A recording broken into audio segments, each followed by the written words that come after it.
Salut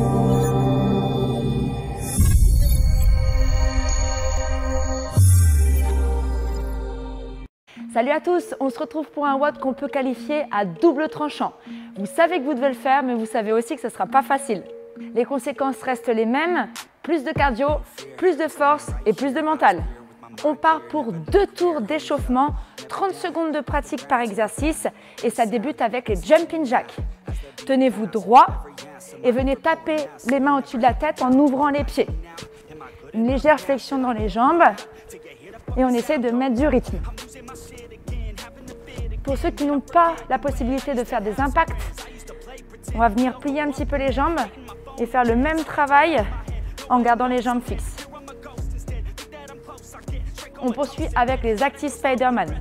En position de gainage, les mains sous les épaules. Je vais venir appuyer mon pied à l'extérieur de la main et poser le genou arrière pour me redresser.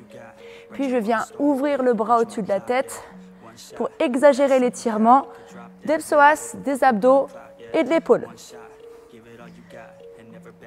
Je change de côté et je fais la même chose pendant 30 secondes. Je poursuis avec les SU. Et je viens passer une seule fois la corde sous les pieds en gardant les pieds serrés, les coudes proches de soi et en faisant bouger que les poignets et les avant-bras. Si vous n'avez pas de corde à sauter à la maison, réalisez des line-ups.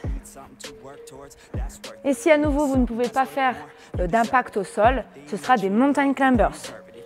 Les mountain climbers, c'est une position de gainage dynamique où je viens venir ramener le genou vers la poitrine, très fort vers la poitrine pour contracter les abdos. On poursuit avec les push-up to down dog.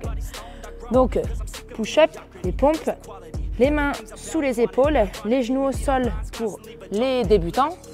Je viens réaliser une pompe et je termine en down dog. Donc, je viens lever les hanches en gardant les jambes tendues, les talons proches du sol. Je presse dans les mains pour envoyer la poitrine vers les cuisses. Puis je reprends ma pompe et down dog. On poursuit avec les doubles tapes. Donc pour vous apprendre à faire les double under, on va faire un saut et taper 2 fois sur les cuisses. Ça donne ça.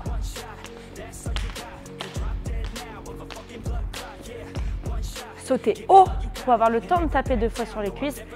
Et attention de ne pas envoyer les bras trop loin de votre corps, sinon vous n'aurez pas la rythmique du mouvement.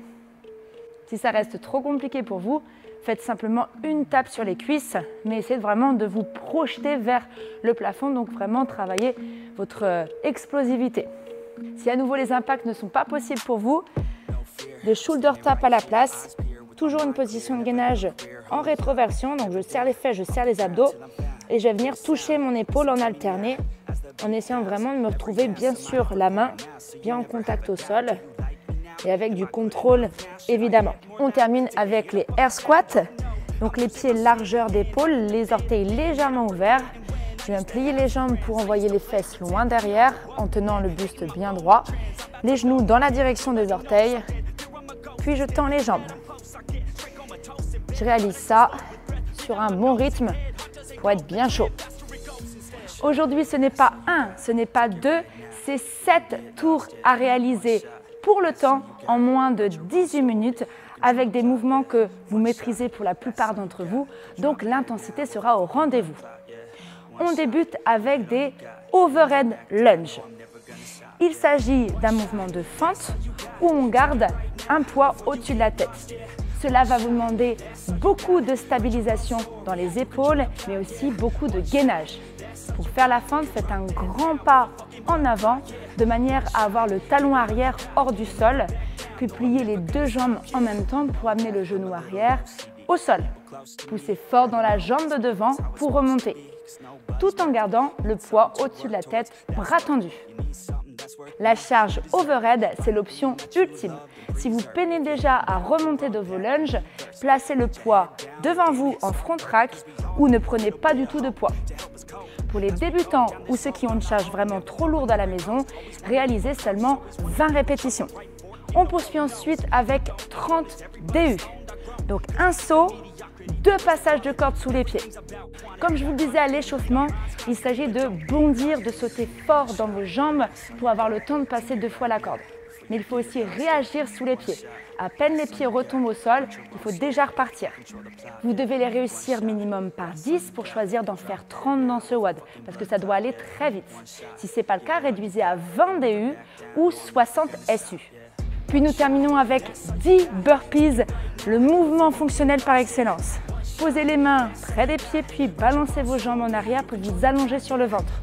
Une fois la poitrine bien au sol, appuyez dans vos mains pour relever les pieds près des mains. Redressez-vous et tapez au-dessus de la tête en sautant en même temps. Si vous débutez, réduisez à 6 répétitions. Bref, voici un WOD bien stimulant que nous allons adorer détester. Avant de se quitter, j'ai une petite surprise pour vous. Voici un renfort à réaliser en fin d'entraînement qui va solliciter vos abdos et votre dos. 2 tours et 1 minute par exercice. On débute avec l'exercice de l'oiseau. Sous son nom très poétique, il s'agit d'un exercice qui permet d'activer la ceinture scapulaire. Prenez 2 poids légers, ça peut être des bouteilles d'eau. Vous allez venir pencher le buste en avant en gardant les jambes souples et monter les bras de part et d'autre de votre corps. Les mains ne doivent pas arriver vers le haut, c'est bien le coude qui dirige le mouvement. Pour chaque répétition, essayez vraiment de resserrer vos omoplates. C'est bien le haut du dos qui doit travailler. Le fait d'avoir le buste penché va venir solliciter aussi votre partie lombaire, le bas du dos.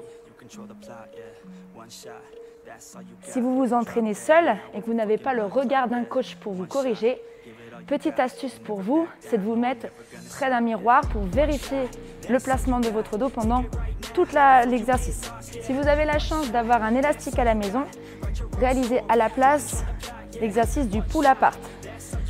Gardez les bras tendus et venez amener les coudes vers l'arrière, élastique à la poitrine, pour venir exactement travailler la même chose que l'oiseau, c'est-à-dire le haut du dos. De la même manière, c'est bien les coudes qui partent en arrière et pas les mains. On poursuit avec 1 minute de gainage latéral. Donc 1 minute par côté, mais vous pouvez réduire aussi par 30 secondes par côté. Gardez le dos absolument aligné, les hanches assez hautes. Appuyez-vous sur vos 2 pieds, mais vous pouvez aussi garder un genou au sol pour vous aider. On termine avec 1 minute de gainage en planche sur les coudes. Gardez les coudes bien sous les épaules, le regard au-dessus des mains. Pensez à placer aussi une légère rétroversion, c'est-à-dire glisser le bassin vers le sol en serrant les fesses et les abdos. Et tenez en pressant bien les avant-bras dans le sol. De la même manière, si vous avez l'élastique à la maison, placez les mains à l'intérieur, glissez-le derrière le dos et venez réaliser cette fois une position de gainage mais bras tendus.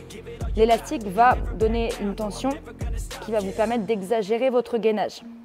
Voilà donc une séance bien complète, je compte sur vous pour la réaliser avec sérieux. Abonnez-vous à notre chaîne YouTube et pensez à nous suivre sur les réseaux sociaux. Et moi je vous dis à bientôt pour une nouvelle séance. Salut!